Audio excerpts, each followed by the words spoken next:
Contractual obligations of the purchase and sales agreement, Ted. Can you explain the different type of obligations that a buyer and a seller would have during the process of a purchase and sales? There are contractual obligations behind signing an agreement. You can't take those things too lightly.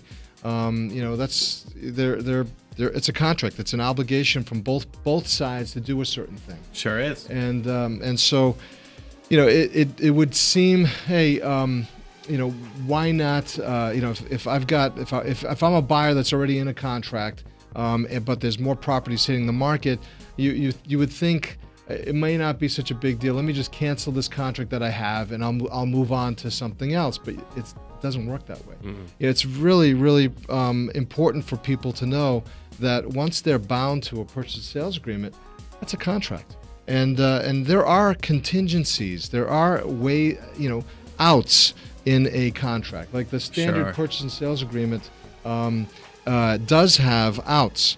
And let me give you a couple examples of an out.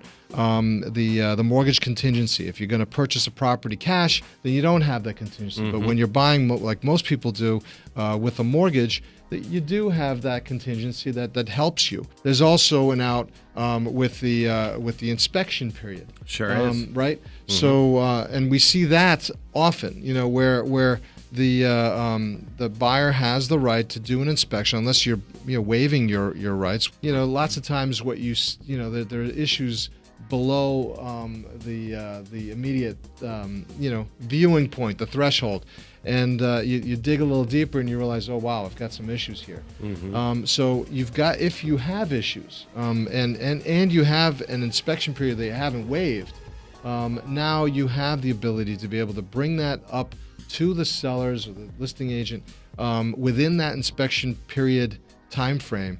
And you got to look at that time frame. That's an important time frame. You skip that time frame, you miss it, mm-hmm. you're out. And it's the same thing with the listing agreement.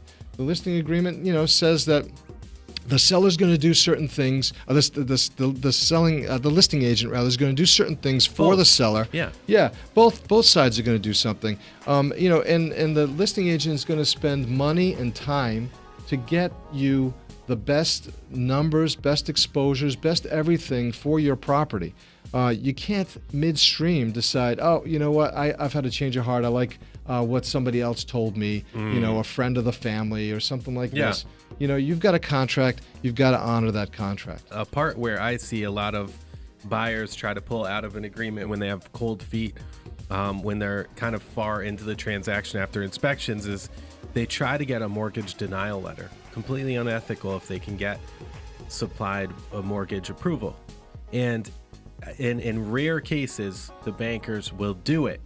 Yeah, because they technically they're breaching the contract. Would have been able to qualify.